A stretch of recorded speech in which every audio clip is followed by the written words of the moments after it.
শুভেচ্ছা এবং অভিনন্দন গল্পবিন্যাস চ্যানেলের পক্ষ থেকে। নন্দিত কথাসাহিত্যিক হুমায়ুন আহমেদের রচনায় একটি বিখ্যাত উপন্যাস আজ পরিবেশন করতে চলেছি। উপন্যাসটির নাম নির্বাসন। উপন্যাসটি আমরা দুটি পর্বে পরিবেশন করছি। এখন শুনবেন প্রথম পর্ব। তাহলে বন্ধুরা, শুরু করছি বিখ্যাত উপন্যাস নির্বাসন প্রথম পর্ব।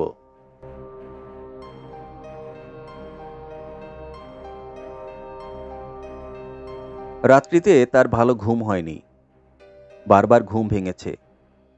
তিনি ব্যস্ত হয়ে ঘড়ি দেখেছেন, না, এখনো রাত কাটেনি।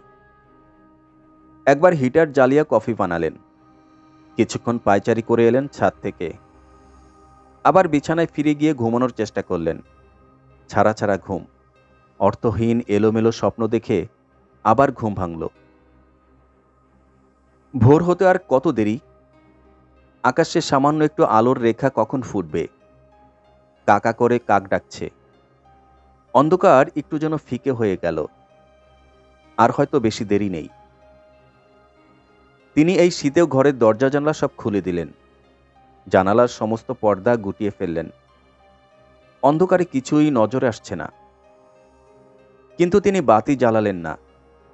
হাতড়ে হাতড়ে ইজি চেয়ারটা খুঁজে বের করলেন। এখানে শুয়ে থেকে রেডিওগ্রামের সুইচ নাগালে পাওয়া যায়। রেডিওগ্রামে সানাইয়ের 3টি লং প্লেইং রেকর্ড সাজানো আছে। সুইচ টিপলেই প্রথমে বেজে উঠবে বিসমিল্লা খাঁর মিয়াকি টোরি। তিনি সুইচে হাত রেখে ভোরের প্রতীক্ষা করতে লাগলেন। তার বহুদিনের স্বপ্ন, জরির বিয়ের দিনের ভোরবেলায় সানায়ের সুর শুনিয়ে সবার ঘুম ভাঙাবেন। ঘুম ভাঙতে সবাই যেন বুঝতে পারে জরি নামের এই বাড়ির একটি মেয়ে আজ চলে যাবে। বসে থাকতে থাকতে হঠাৎ তার চোখে জল এলো। বয়স বাড়ার পর থেকে এই হয়েছে, কারণে অকারণে চোখ ভিজে ওঠে। সুখ এবং দুঃখের অনুভূতি বড় তীব্র হয়ে বুকে বাজে। একতলায় কার যেন পায়ের শব্দ পাওয়া যাচ্ছে। ঘটাং ঘটাং শব্দে টিউবওয়েলে কেউ একজন পানি তুলছে, মোরগ ডাকছে। ভোর হলো বুঝি। তিনি সুইচ টিপলেন। সানাই শুনতে এমন লাগে কেন? মনে হয় বুকের মাঝখানটা হঠাৎ যেন ফাঁকা হয়ে যায়। তার অদ্ভুত এক ধরনের কষ্ট হতে লাগলো। তিনি ঘর ছেড়ে বারান্দায় এসে দাঁড়ালেন। হু হু করে শীতের হিমেল বাতাস বইছে। এবার বড় আগেভাগে শীত পড়ে গেল। খুব শীত পড়লেই তার ছোটবেলার কথা মনে পড়ে। স্পষ্ট দেখতে পান কমলালেবু হাতে 7-8 বছরের একটি বাচ্চা ছেলে বারান্দায় বসে হু হু করে কাঁপছে। আজও তার ছোটবেলার কথা মনে পড়ল। আহ, পুরনো কথা ভাবতে এত ভালো লাগে। তিনি মনে মনে বললেন, ভাগ্যিস জন্তু জানোয়ার না হয়ে মানুষ হয়ে জন্মেছি। জরি কি এখনো ঘুমাচ্ছে? আজ ঘুম ভাঙলে তার কেমন লাগবে কে জানে। তার খুব ইচ্ছে করছে জরিকে ঘুম ভাঙিয়ে নিয়ে আসেন। সে আজ তার সঙ্গে ছাদে দাঁড়িয়ে সূর্যোদয় দেখুক। দেখুক খুব ভোরে চেনা পৃথিবী কেমন অচেনা হয়ে পড়ে। হালকা কুয়াশায় ঢাকা শীতের সকালে কি অপরূপ সূর্যোদয় হয়। কিন্তু জরিটা বড্ড ঘুমকাতুরে। তিনি কতই না চেষ্টা করেছেন সকালে জেগে ওঠার অভ্যাস করতে। সে বারবার 8টার দিকে উঠেছে। বিছানা না ছেড়েই চিৎকার, ও মা চা দাও, ও মা চা দাও। বাসি মুখে চায়ে চুমুক দিতে দিতে সে উঠে এসেছে দোতলায়। তিনি হয়তো ততক্ষণে রেওয়াজ শেষ করে উঠবেন উঠবেন করছেন। জরি হাসি মুখে বলেছে, বড় চাচা, আজ আপনার গান শুনতে পারলাম না। তিনি বিরক্ত হয়ে বলেছেন, 10টায় ঘুম ভাঙলে কি করে গান শুনবে জরি? আমার গান শুনতে হলে রাত কাটার আগে উঠতে হবে। কাল ঠিক উঠবো বড় চাচা, এই আপনার সেতার ছুঁয়ে বলছি। বলতে বলতে সেতারের তারে টোকা দিল জরি। গাও করে একটি গম্ভীর আওয়াজ উঠেছে। শুনে জরি সে কি হাসি। তিনি মনে মনে বললেন, আজ শুধু জরির কথা ভাবব। তিনি জরির মুখ মনে করতে চেষ্টা করলেন। আশ্চর্য, মনে আসছে না তো। এরকম হয়, খুব ঘনিষ্ঠ লোকজন যারা সবসময় খুব কাছাকাছি থাকে, হঠাৎ করে তাদের মুখ মনে করা যায় না। তিনি ভুরু কুঞ্চিত করে অন্যমনস্ক ভঙ্গিতে ছাদে উঠে গেলেন। এই বাড়ির ছাদটা প্রকাণ্ড। ছাদের চারিপাশে বড় বড় ফুলের টবে অযত্নে কিছু গোলাপের চারা বড় হচ্ছে। তিনি ছাদের কার্নিশে ঝুঁকে অন্যমনস্ক ভঙ্গিতে সামনে হাত বাড়ালেন। ছাদের এই দিকটায় দুটো প্রকাণ্ড আম গাছ দিনের বেলাতেও অন্ধকার করে রাখে। চারিদিকে অন্ধকার ফিকে হয়ে এলেও এখানে কালো রং জমাট বেঁধে আছে। কেমন একটা মিষ্টি গন্ধ পাওয়া যাচ্ছে। শীতকালে আমের মুকুল হয় নাকি? বড় চাচা! তিনি চমকে পিছনে ফিরলেন। আশ্চর্য, জরি দাঁড়িয়ে আছে তার পেছনে, ঘুম জড়ানো ফোলা ফোলা মুখ।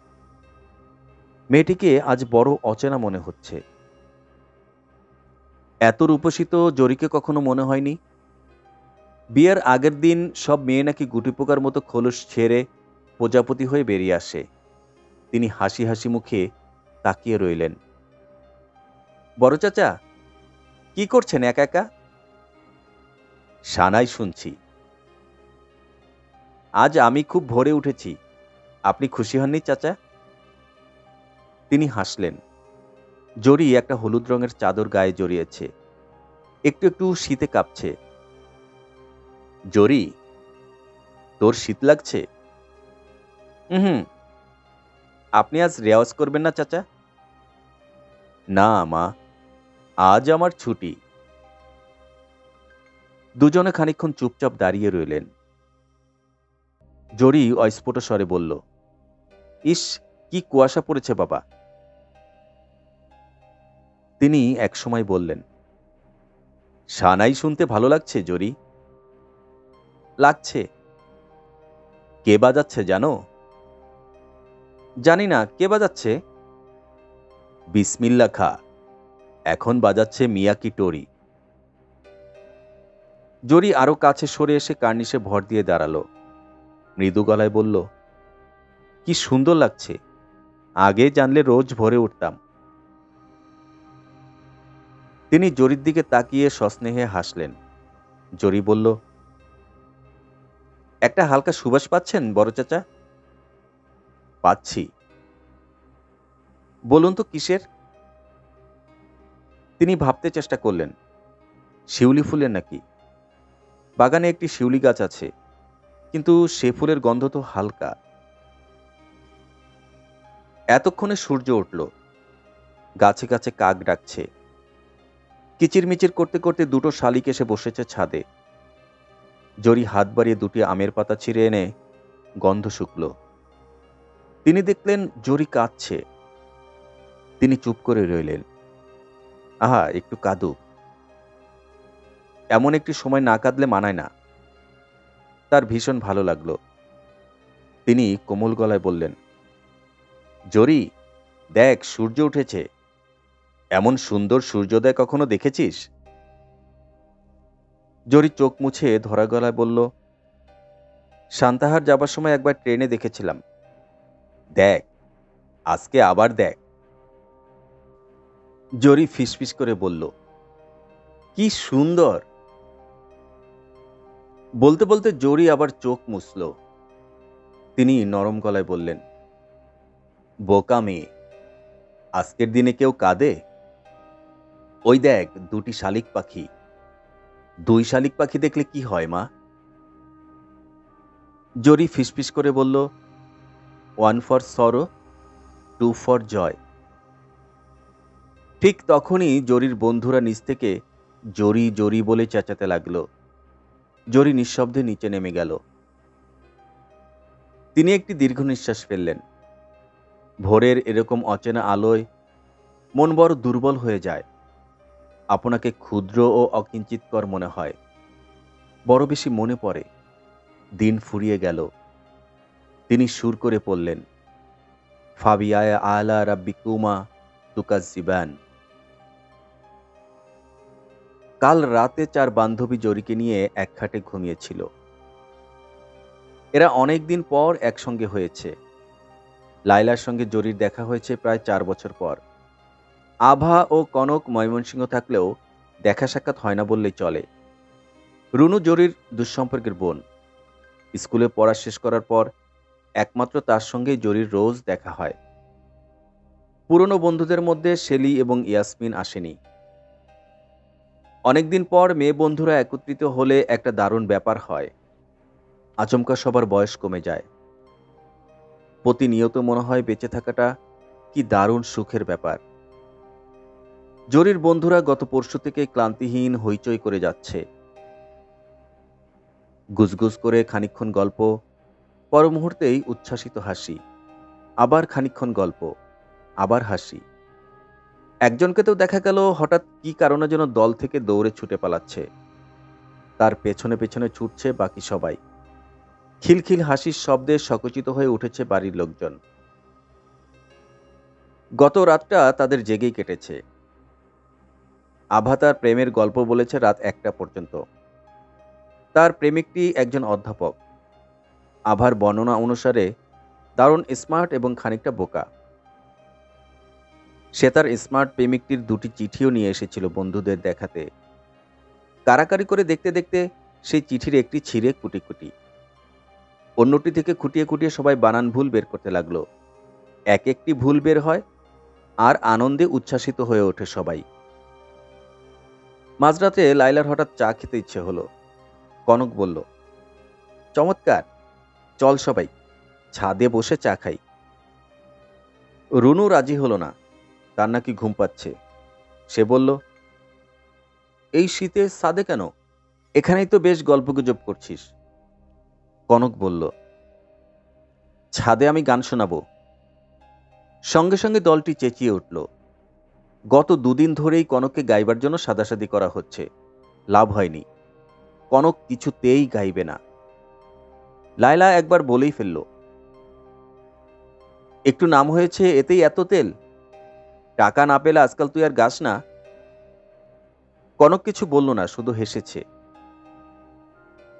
ধূপধাপ শব্দ করে সবাই যখন ছাদে উঠল, তখন নিশীথ রাত। চারিদিকে ভীষণ অন্ধকার। জরি বলল, ধুর সাই, জ্যোৎস্না নেই। আমি ভেবেছিলাম জ্যোৎস্না আছে। আভা বলল, আমার ভয় করছে ভাই। গাছের উপর ওটা কি? ওটা হচ্ছে তোর অধ্যাপক প্রেমিকের অ্যাঞ্জেল বডি, তোকে দেখতে এসেছে।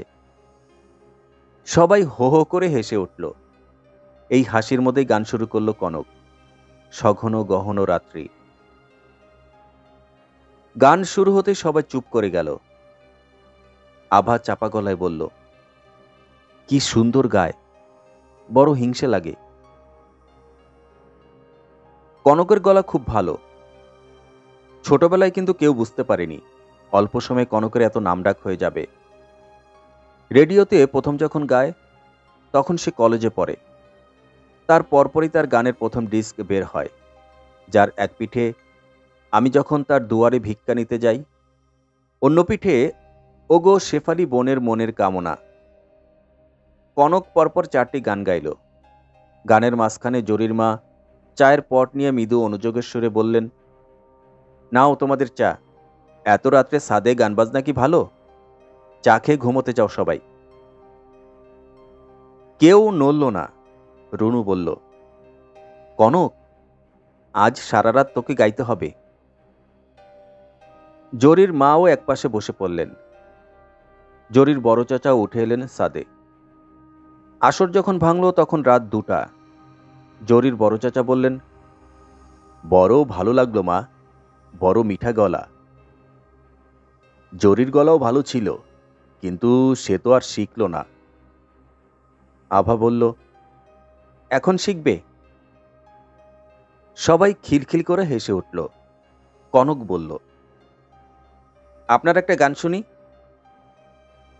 অন্যদিন, আজ অনেক রাত হয়েছে, তোমরা ঘুমাতে যাও। সে রাতে কারোরই ভালো ঘুম হলো না। জরির বড্ড মন কেমন করতে লাগলো। তার ইচ্ছে করলো মার কাছে গিয়ে ঘুমোতে, কিন্তু সে মরার মতো পড়ে রইল। আভা একবার ডাকল, জরি ঘুমিয়েছিস? জরি তার জবাব দিল না। একসময় ঘুমিয়ে পড়ল সবাই। শুধু জরি জেগে রইল। বিয়ের আগের রাতে কি কোনো মেয়ে ঘুমোতে পারে? ইনিয়ে বিনিয়ে ভৈরবীর সুরে সানাই বাজছে। যে সুরটি ওঠানামা করছে সেটি যেন একটি শোকাহত রমণীর বিলাপ। অন্য যে সুরটি ক্রমাগত বেজে যাচ্ছে সেটি যেন বলছে, কেদো নামে, শোনো, তোমাকে কি চমৎকার গান শোনাচ্ছি। জরির বন্ধুদের ঘুম ভেঙেছে। জরি ঘরে নেই। লায়লা গাঢ় স্বরে ডাকল, ও কনক, কনক। কি? সানাই শুনছিস? শুনছি। ভালো লাগছে তোর? না, খুব মন খারাপ করা সুর। তারা সবাই ঘর থেকে বাইরে এসে দাঁড়ালো। আভা গলা উঁচিয়ে ডাকল, জরি, জরি। জরি ছাদ থেকে আসতেই সবাই দেখল। তার চোখ ঈষদ রক্তাভ ও ফোলা ফোলা। রুনু বলল, রাতে তোর ঘুম হয়নি না রে? খুব হয়েছে। এখন তোর কেমন লাগছে জরি? কেমন লাগবে আর, ভালোই। আয়, বাগানে বেড়াতে যাই। তারা বাগানে নেমে গেল। এ বাড়ির বাগানটি পুরনো। জরির দাদার খুব ফুলের শখ ছিল। মালি রেখে চমৎকার বাগান করেছিল। বসরায় গোলাপের প্রকাণ্ড একটি ঝাড় ছাড়া এখন আর কিছুই অবশিষ্ট নেই। বাড়ির সর্বদক্ষিণে বেশ কিছু হাসনাহেনা গাছ। সেখানে হাঁটু উঁচু বড় বড় ঘাস গজিয়েছে। ওদিকটায় কেউ যায় না। আভা বলল, এত সুন্দর বাগান, কেউ যত্ন করে না না রে? জরি বলল, বাগানের শখ নেই কারো। এক পরিয়াপার ছিল, সে তো আর থাকে না এখানে। লাইলা বলল, পরিয়াপা কি আগের মতোই সুন্দর আছে? এলেই দেখবি। কখন আসবেন? সকাল 8:30টায়, ময়মনসিংহ এক্সপ্রেসে। কনক বলল, এত বড় গোলাপ হয় নাকি? আশ্চর্য। জরি, গোলাপ তুলবো একটা? তোল না।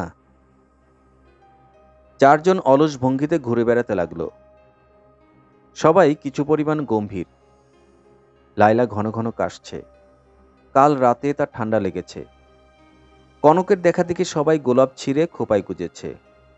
আভা হঠাৎ করে বলল, তোদের এখানে বকুল গাছ নেই না? হুম। আমার হঠাৎ বকুল ফুলের কথা মনে পড়েছে। আমাদের স্কুলের বকুল গাছটার কথা মনে আছে তোদের? সবাই একসঙ্গে হেসে উঠল। স্কুলের বকুল গাছটা নিয়ে অনেক মজার মজার ব্যাপার আছে। জরির মা দোতলায় বারান্দায় দাঁড়িয়ে মেয়েদের দেখছিলেন। তিনি সেখান থেকে চেঁচিয়ে ডাকলেন, ও জরি, জরি। কি মা? কি করছিস তোরা? কনক বলল, বেড়াচ্ছি, আপনিও আসুন না খালাম্মা। জরির মা হাসি মুখে নেমে এলেন। মনে হলো মেয়েদের দলে এসে তার বয়স যেন হঠাৎ করে কমে গিয়েছে।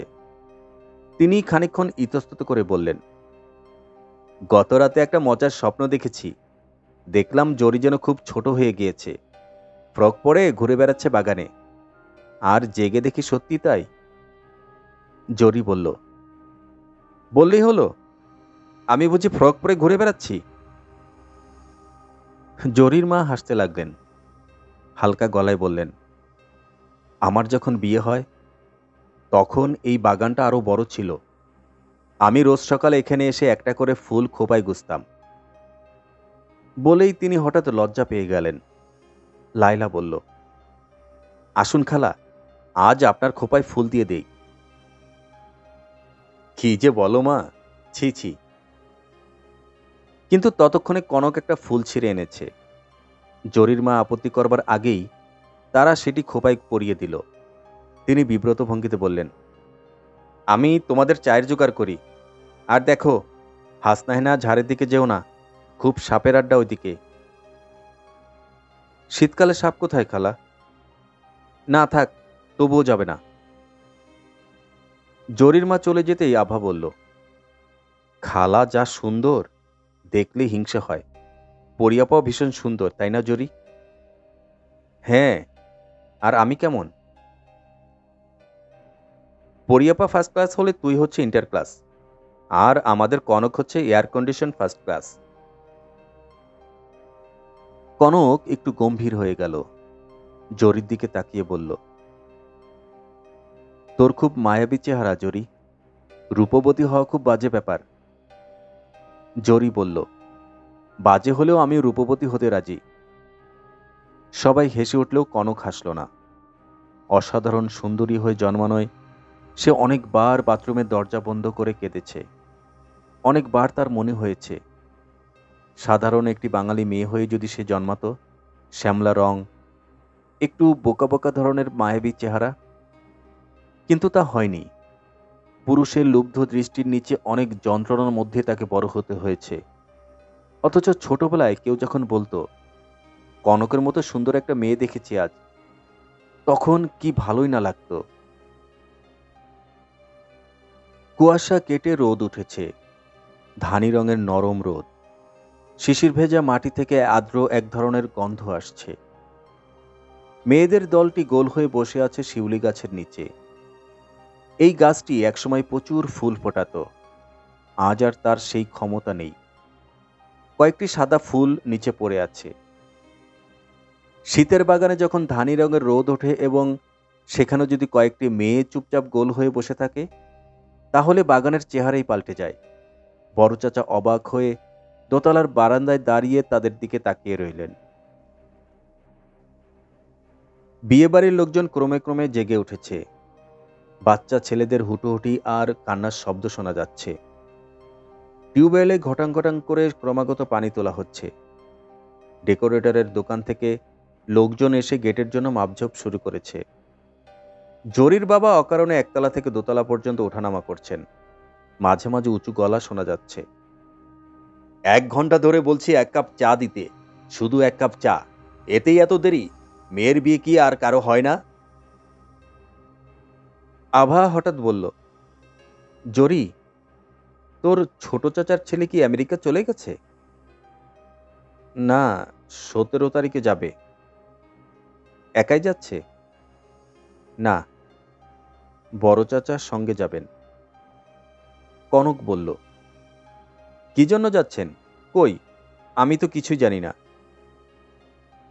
জরি অস্বস্তি বোধ করল, থেমে থেমে বলল, চিকিৎসা করাতে যাচ্ছে।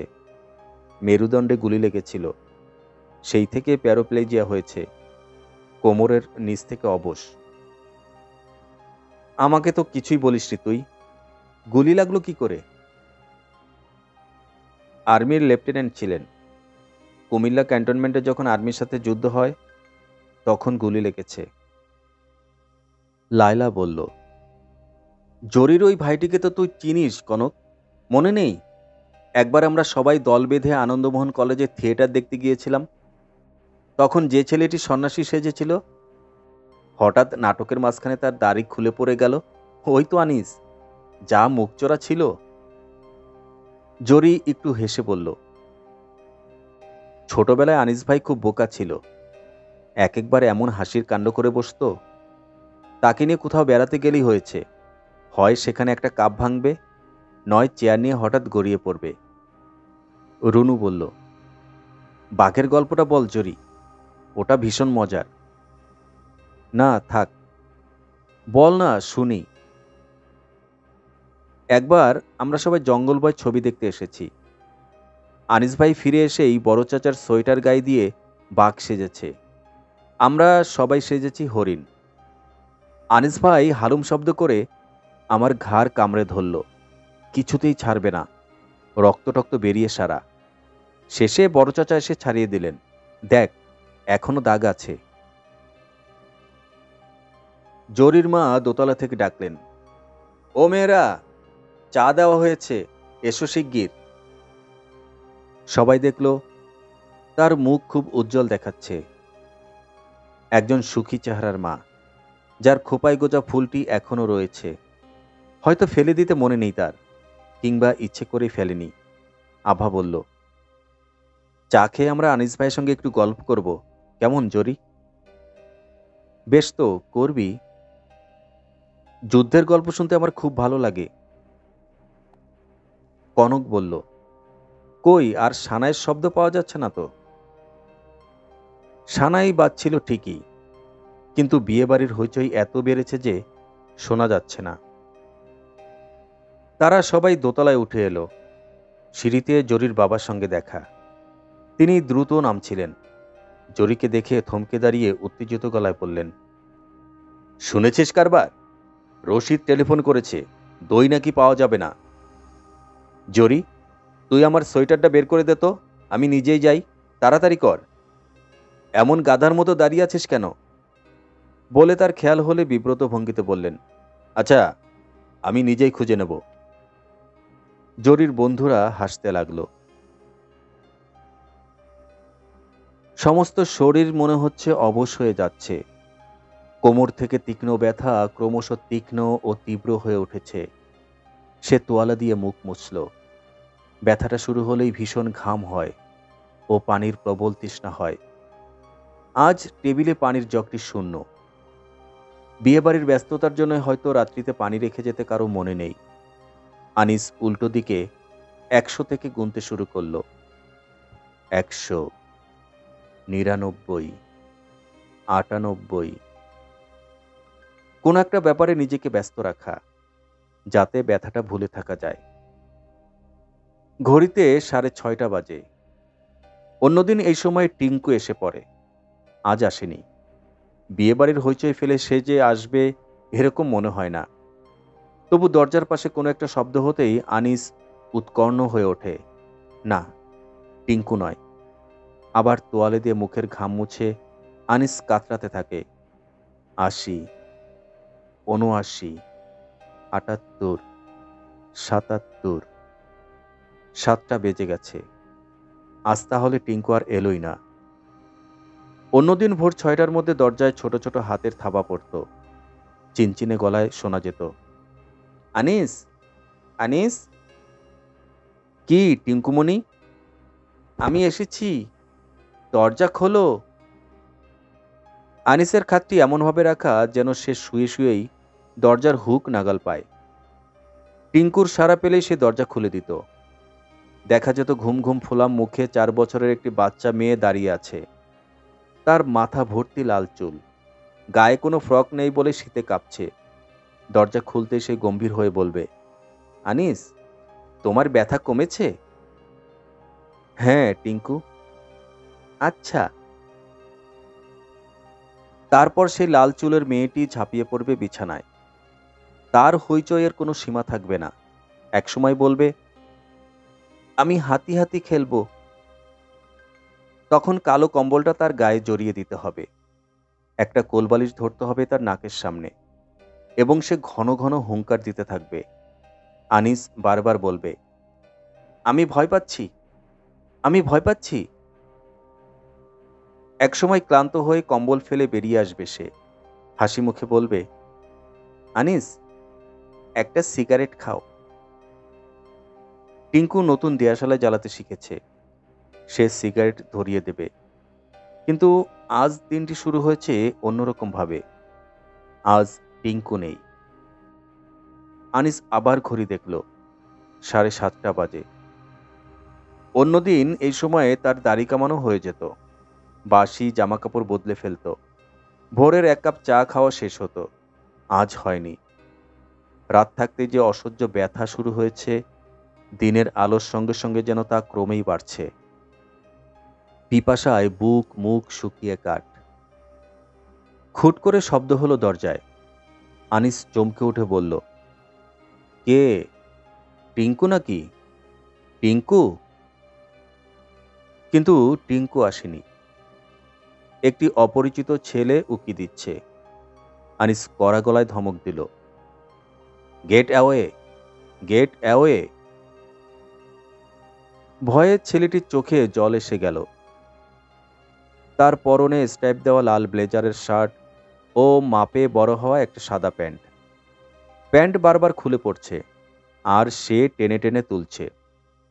আনিস খেপে গিয়ে বলল, যাও এখান থেকে, যাও। ছেলেটি প্যান্ট ছেড়ে দিয়ে হাত দিয়ে চোখের জল মুছল। অনেক দূরে নেমে গেছে প্যান্ট।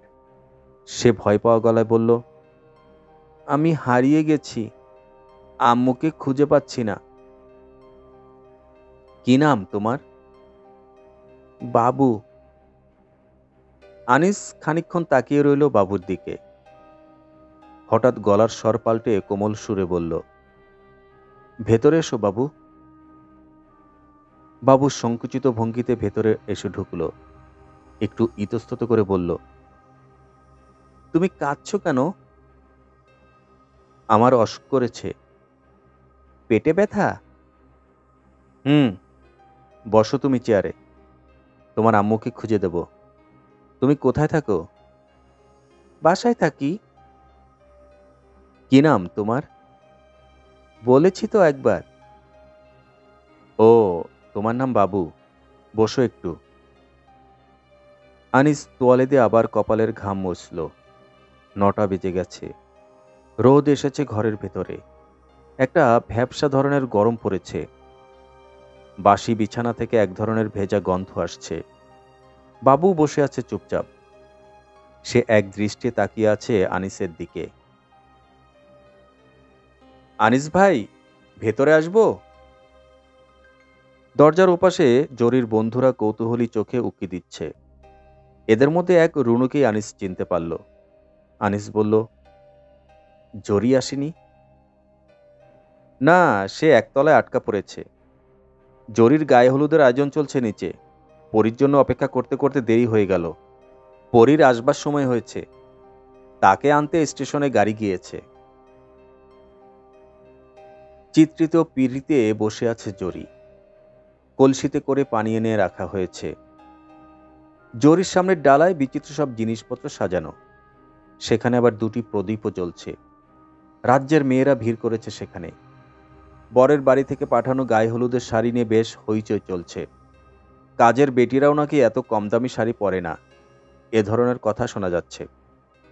রুনু এই ফাঁকে তার বন্ধুদের দোতলায় নিয়ে এসেছে। কনক তখন থেকেই আনিসের সঙ্গে দেখা করার কথা বলছিল। আনিস বলল, ভেতরে আসো রুনু। কি ব্যাপার? আনিস ভাই, এরা সবাই জরিয়াপুর বন্ধু, তোমার সঙ্গে আলাপ করতে এসেছে। আনিস বিরক্ত চেপে রেখে কোনো মতে বলল, তোমরা বসো। ঘরে বসবার কিছু নেই, একমাত্র চেয়ার। সেটিতে বাবু গম্ভীর হয়ে বসে আছে। আনিস কি বলবে ভেবে পেল না। বিব্রতভাবে বলল, হঠাৎ আমার সঙ্গে আলাপ করার ইচ্ছে হলো কেন?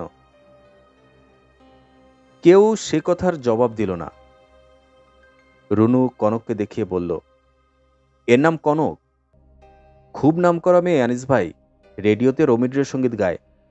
সেই আপনার সঙ্গে দেখা করার জন্য বেশি ব্যস্ত। কনক চুপ করে রইল। আভা বলল, আপনি আমাদের যুদ্ধের গল্প বলুন আনিস ভাই। আনিস থেমে থেমে বলল, আমি যুদ্ধের কোনো গল্প জানি না। কেন, আপনি আর্মির সঙ্গে যুদ্ধ করেননি? করেছি। সেই গল্প বলুন। আমি যুদ্ধের গল্প বলি না। আভা মুখ কালো করে ফেলল। লায়লা বলল, চল কনক, যাই, গায়ে হলুদের সময় হয়ে গেছে। কনক নড়ল না। থেমে থেমে বলল, যুদ্ধের সময় আমি বড় কষ্ট করেছি আনিস ভাই। বরিশালের কাছে এক জঙ্গলে আমি, আমার মা, আমার 2 খালা 1 সপ্তাহ লুকিয়েছিলাম। এক খালা সেই জঙ্গলে ভয় পেয়ে মারা গিয়েছিল। আনিস বিস্মিত হয়ে তাকিয়ে রইল কনকের দিকে। কনক গাঢ় স্বরে বলল, খুব কষ্ট করেছি বলেই যারা যুদ্ধ করেছে তাদের আমার সবসময় খুব আপন মনে হয়। কনকের কথার মাঝখানে আনিস হঠাৎ বলে উঠল, আমি খুব অসুস্থ, তোমার সঙ্গে পরে কথা বলবো। রুনু, এই ছেলেটিকে নিয়ে যা, সে তার মাকে খুঁজে পাচ্ছে না। বাবুকে রুনু কোলে নিতে চাইল। বাবু চেয়ারে আরো ভালো করে সেটে বসল। আনিসের দিকে তাকিয়ে গম্ভীর গলায় বলল, আমি যাব না, আমি এখানে থাকব। রুনু তাকে দুহাতে তুলে উপরে তুলতেই সে পা ছুঁড়ে কাঁদতে শুরু করল। রুনু বলল, আনিস ভাই, আমরা যাই। আচ্ছা যাও, কিছু মনে করো না কনক। না না আনিস ভাই, আমি কিছু মনে করিনি। আনিস হাঁপাতে শুরু করল। অসহ্য, খুব ঘাম হচ্ছে, বুক শুকিয়ে কাঠ। দাঁতে দাঁত চেপে সে মনে মনে গুনল, 100, 99। দরজায় টোকা পড়ল। আনিস তাকালো ঘোলা চোখে। বাবু আবার ফিরে এসেছে। আনিস চোখ বন্ধ করে ফেলল। বাবু বলল, আমি এসেছি। আনিস কোনো মতে বলল, বাবু, এক গ্লাস পানি আনো। আনিসের নিঃশ্বাস বন্ধ হয়ে আসছে। প্যাথিড্রিন নিতে হবে কিনা কে জানে। বড় চাচাকে খবর দেওয়া প্রয়োজন। বাবু পানির খোঁজে বেরিয়ে একা একা ঘুরে বেড়াতে লাগলো। হাঁটতে হাঁটতে চলে গেল ছাদে। সেখানে মিস্ত্রিরা সামিয়ানা খাটাচ্ছে।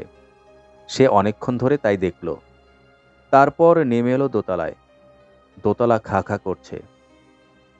সবাই গিয়েছে গায়ে হলুদে। সে এ ঘর থেকে ও ঘরে ঘুরে বেড়াতে লাগলো। জরির বড় চাচা রেডিওগ্রাম বন্ধ করে দিয়ে বিরক্ত হয়ে বারান্দায় বসে আছে। বাবু তাকে গিয়ে বলল, পানি খাবো। তিনি তাকে পানি খাইয়ে দিলেন। বাবু শান্ত হয়ে আনিসের ঘর খুঁজে বেড়াতে লাগলো। পরীর ট্রেন ভোর 8:30টার মধ্যে ময়মনসিংহ পৌঁছানোর কথা, কিন্তু গফরগাঁও আসতে 8:45 হয়ে গেল। মেল ট্রেন, অথচ ছোট বড় সব স্টেশনেই ধরছে। লোক উঠছে বিস্তর। ছাদ পর্যন্ত গাদাগাদি ভিড়। ফার্স্ট ক্লাস কামরাগুলিতে অপেক্ষাকৃত ফাঁকা ছিল, কিন্তু কাউরাইতে এক দঙ্গল ছাত্র উঠল। বিপদের উপর বিপদ। পরীর মেয়ে লীনা কদিন ধরেই সর্দিতে ভুগছিল। ট্রেনে ওঠার পর থেকে তার জ্বর হু হু করে বাড়তে লাগলো। পরী মেয়েকে কোলে করে জানালার এক পাশে বসেছে। অন্য পাশে বসেছে পান্না। পান্না একদণ্ড কথা না বলে থাকতে পারে না। সে ক্রমাগত মাকে প্রশ্ন করে যাচ্ছে, এটা কি মা? ওই লোকগুলো নৌকায় কি করছে মা? ওই নৌকাটার পাল লাল, এই নৌকাটার পাল সাদা কেন? হোসেন সাহেব ট্রেনে উঠেই একটা বই তার নাকের সামনে ধরে রেখেছেন। গাড়ির ভিড়, লিনার জ্বর বা পান্নার প্রশ্নমালা কিছুই তাকে বিচলিত করতে পারছে না। পরীর বিরক্তি ক্রমে বাড়ছিল। একসময় সে ঝাঁঝিয়ে উঠল, রাখো তোমার বই, দেখো মেয়েটার কেমন জ্বর। হোসেন সাহেব হাত বাড়িয়ে মেয়েটার উত্তাপ দেখছিলেন। শান্ত গলায় বললেন, ও কিছু নয়, এক্ষুনি রেমিশন হবে। তিনি বইয়ের পাতা উল্টাতে লাগলেন। পান্না বলল, মা, রেমিশন কি? কি জানি কি, চুপ করে বসে থাকো। গাড়ির অনেকেই কৌতূহলী হয়ে তাকাচ্ছে পরীর দিকে। পরী সেই ধরনের মহিলা যাদের দিকে পুরুষরা সবসময় কৌতূহলী হয়ে তাকায়, চোখে চোখ পড়লেও দৃষ্টি ফিরিয়ে নেয় না। রূপবতী মেয়েদের প্রায় বড় ধরনের কোনো ত্রুটি থাকে। পরীর একমাত্র ত্রুটি, সে বোকা। হোসেন সাহেব পরীকে বিয়ে করেছেন, বেশ হতাশ হয়েছেন। শুধুমাত্র রূপ একটি পুরুষকে দীর্ঘদিন মুগ্ধ করে রাখতে পারে না। পরীর মেয়ে দুটি মায়ের মতো রূপবতী হয়নি দেখে হোসেন সাহেব খুশি হয়েছেন। মেয়ে দুটি বাবার গায়ের শ্যামলা রং পেয়েছে। চোখ মুখ নাক ফোলা ফোলা। অনেকখানিক মিল আছে চাইনিজ বাচ্চাদের সঙ্গে। এভারগ্রিন হসপিটালের এক নার্স হোসেন সাহেবকে জিজ্ঞাসা করেছিলেন, বাচ্চাদের মা কি চাইনিজ? পরী তার মেয়ে দুটিকে নিয়ে মাঝে মাঝে খুব দুশ্চিন্তায় ভোগে। বড় হলে বিয়ে দিতে ঝামেলা হবে, এসব ভাবনা তাকে মাঝে মধ্যেই পায়। হোসেন সাহেবকে সে কথা বলতেই তিনি হো হো করে হেসে ওঠেন। পরী রাগী গলায় বলে, এর মধ্যে হাসির কি হলো? কালো মেয়েদের কি ভালো বিয়ে হয়? আমি যদি কালো হতাম, তুমি কি আমাকে বিয়ে করতে? হোসেন সাহেব একটু অপ্রস্তুত হন। মাঝে মধ্যে পরিবেশ গুছিয়ে কথা বলে। হোসেন সাহেব বললেন, আমার সঙ্গে তোমার বিয়েটা তাহলে খুব ভালো বিয়ে বলতে চাও? পরী তার জবাব দেয় না, কারণ মাঝে মাঝে তার নিজেরই সন্দেহ হয়। যদিও হোসেন সাহেব একটি নিখুঁত ভদ্রলোক এবং তাকে বিয়ে করার ফলেই সে পৃথিবীর অনেকগুলো বড় বড় দেশ ঘুরে বেরিয়েছে, তবুও কোথাও কিছু অমিল আছে। লন্ডনে থাকাকালীন প্রথম এটি তার চোখে পড়ে। পরীকে সারাদিন একা একা থাকতে হতো ফ্ল্যাটে। রেকর্ড বাজিয়ে আর রান্না করে কতটুকু সময় বা কাটে। গল্প করার লোক নেই। পরী ইংরেজি জানলেও বলতে পারে না, আবার বিদেশি উচ্চারণও বুঝতে পারে না। তার সারাটা দিন কাটত কয়েদির মতো। হোসেন সাহেব ফিরতেন সন্ধ্যাবেলায়। চা খেয়েই তার পড়াশোনা শুরু হতো। পরী হয়তো একটা গল্প শুরু করেছে। হোসেন সাহেব হাসি মুখে তাকিয়ে আছেন তার দিকে। কিন্তু কিছু দূর বলবার পরই পরী বুঝতে পারত হোসেনের গল্প শোনার মুড নেই। সে তাকিয়ে আছে পরীর দিকে ঠিকই, কিন্তু ভাবছে অন্য কিছু। পরী আচমকা গল্প বন্ধ করত। হোসেন সাহেব বলতেন, তারপর কি হলো? থাক, আর ভালো লাগছে না, এই বলে গম্ভীর হয়ে উঠে যেত পরী। তার আরও খারাপ লাগত যখন দেখত হোসেন সাহেব গল্প বন্ধ হওয়ায় খুশি হয়েছে। পরী বলল, ময়মনসিংহ আর কত দূর? হোসেন সাহেব বই থেকে চোখ তুলে বললেন, দূর আছে। পরী বলল, বাই রোডে এলে কত ভালো হতো। হোসেন সাহেব জবাব দিলেন না। পান্না বলল, বাই রোডে এলে ভালো হতো কেন মা? আর একটা কথা বললে চর খাবি পান্না। পরী ঝাঁঝিয়ে উঠল। পান্না উসকুস করতে লাগলো। আরেকটা কথা জানবার জন্য তার খুব ইচ্ছে হচ্ছে। সে কয়েকবার মার দিকে তাকালো। মা ভীষণ গম্ভীর। কাজেই সে ঝুঁকে এলো বাবার কাছে। ফিসফিস করে কানে কানে বলল, বাবা, একটা কথা শোনো। বলো। ওই যে কারেন্টে তারে পাখি বসে আছে, দেখছো? দেখলাম, শালিক পাখি। ওই পাখিগুলো শখ খায় না কেন? টেলিগ্রাফের তারে বসে আছে। টেলিগ্রাফের তারে কারেন্ট নেই, তাই শখ খায় না। ও, বুঝেছি। পরী দেখল মেয়ে ও বাবা খুব আলাপ চালিয়ে যাচ্ছে। সে আগেও দেখেছে মেয়ের সঙ্গে আলাপে হোসেন সাহেবের কোনো ক্লান্তি নেই। তখন আর্জেন্ট কলের কথাও মনে থাকে না। জরুরি টেলিফোন করতে হবে বলে হঠাৎ উঠে পড়ার প্রয়োজন হয় না। পরীর মনে হলো সে দারুণ অসুখী ও দুঃখী। এরকম মনোভাব তার প্রায় হয়। সে জানালা দিয়ে বাইরে তাকিয়ে রইল। বিলেতে থাকার সময় পরী লক্ষ্য করেছে তার ব্যাপারে হোসেনের কোনো আগ্রহ নেই। প্রায় একগাদা চিঠি আসতো পরীর। হোসেন সাহেব ভুলেও জিজ্ঞাসা করতেন না চিঠি কে লিখল। সেসব চিঠির জবাব লিখতে এক এক সময় গভীর রাত হয়ে যেত। ঘড়ির কাঁটার নিয়মে ঘুমোতে যেতেন হোসেন সাহেব। ভুলেও জিজ্ঞাসা করতেন না এত রাত জেগে কোথায় চিঠি লেখা হচ্ছে। হোসেনের এক বন্ধু প্রায় আসতো বাসায়। সে পরীর সঙ্গে ঘন্টার পর ঘন্টা কথা বলতো। পরী কোনো কোনো দিন ইচ্ছে করেই সেই বন্ধুটির সঙ্গে বেড়াতে যেত। ফিরতে রাত হতো প্রায়। পরী চাইতো হোসেনের মনে একটু সন্দেহ দেখা দিক, ঈর্ষার কিছু জীবাণু কিলবিল করে উঠুক তার মনে। কিন্তু সেরকম কিছুই হয়নি। হোসেন নির্বিকার ও নিরাসক্ত। হাল ছেড়ে দিয়ে নিজেকে গুটিয়ে নিল পরী। নীলা পান্না এলো সংসারে। যমজ মেয়ে, একা সামলানো মুশকিল। রাত জাগা, কাপড় বদলে দেওয়া, ঘড়ি দেখে দেখে দুধ বানানো, এসব করতে করতে একসময় পরীর মনে হলো সংসারটা এমন কিছু খারাপ জায়গা নয়। হোসেনের মতো স্বামী নিয়ে সুখী হতে বাধা নেই। কিন্তু হোসেন যদি আরেকটু কাছে আসতো। পরীর কত কি আছে গল্প করবার, সেসব যদি সে মন দিয়ে শুনত। কথার মাঝখানে থেমে গিয়ে যদি না বলতো, পরী, আজ বড় ঘুম পাচ্ছে, তাহলে জীবনটা অনেক অর্থবহ আর সুরভিত হতো না। ময়মনসিংহ এসে গেল প্রায়। এগ্রিকালচার ইউনিভার্সিটি স্টেশনে গাড়ি এসে থেমেছে। ছাত্রদের দলটি নেমে যাওয়াতে কামরাটা একেবারেই ফাঁকা হয়ে গেছে। হোসেন সাহেব বই বন্ধ করে জানালা দিয়ে গলা বের করলেন। চমৎকার ইউনিভার্সিটি, সবুজে সবুজে সয়লাব। সাদা রঙের বড় বড় দালানগুলিকে দ্বীপের মতো লাগছে। রাস্তার দুপাশে নারকেল গাছের সারি। পরি বলল, লিনার জ্বর আর নেই। দেখো তো কটা বাজে? 10টা 15, 2.5 ঘন্টা লেট। পান্না বলল, 2.5 ঘন্টা লেট হলে কি হয় বাবা? খুব মজা হয়। জুতো পরে নাও পান্না, আর দেরি নেই। লিনাকে শুয়ে রেখে পরি টয়লেটে গিয়ে চুল আঁচড়ালো। পান্নার জুতো পরিয়ে দিল। লিনার ঘুম ভাঙিয়ে তার জামা বদলে দিল। বেশ লাগছে তার। পরি হালকা গলায় বলল, জরির গায়ে হলুদ কি হয়ে গেল? তোমার জন্য নিশ্চয়ই অপেক্ষা করবে। পরি হাসি মুখে বলল, বউ সাজলে জরিকে কেমন দেখাবে কে জানে। হোসেন সাহেব জবাব দিলেন না। তিনি খানিকটা অন্যমনস্ক হয়ে পড়েছেন। দূর থেকে স্টেশনের লাল দালান দেখা যাচ্ছে। লাইন বদল হওয়ায় ঘটাং ঘটাং শব্দ আসছে।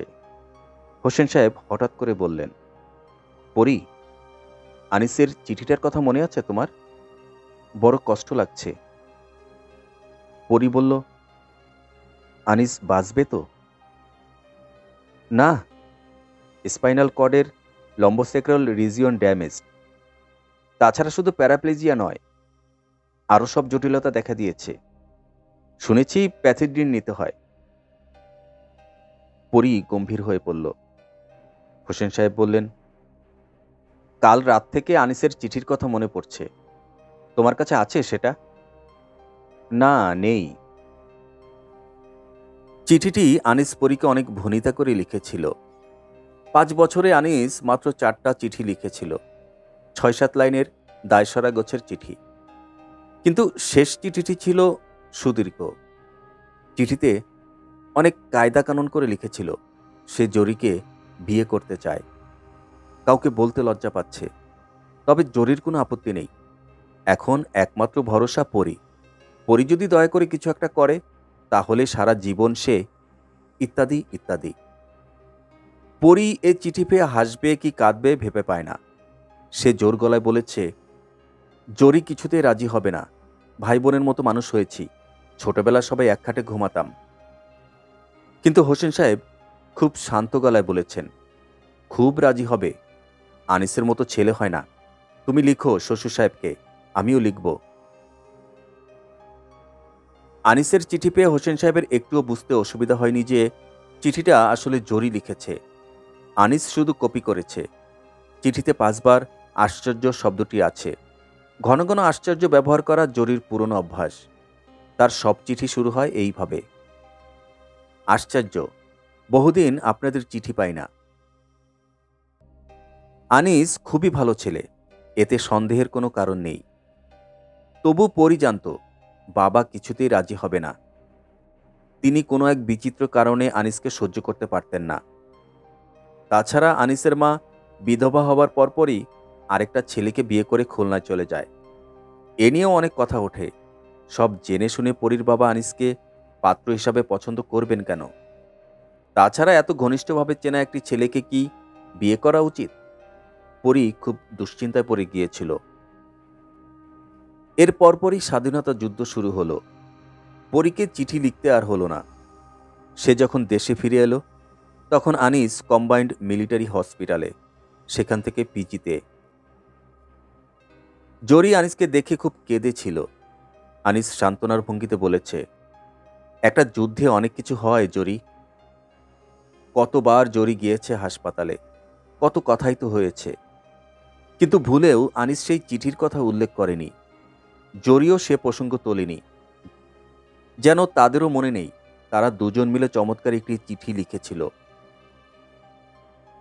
গাড়ি ইন করেছে স্টেশনে। হোসেন সাহেব বললেন, লিনাকে আমার কোলে দিয়ে তুমি নেমে পড়ো পরি। পরীকে দেখতে পেয়ে একদল ছেলে মেয়ে চেঁচিয়ে উঠল, ইস, এত দেরি! এদিকে বোধহয় গায়ে হলুদ হয়ে গেছে। পরি তাদের দিকে তাকিয়ে হাসতে লাগল। লিনা হাততালি দিল।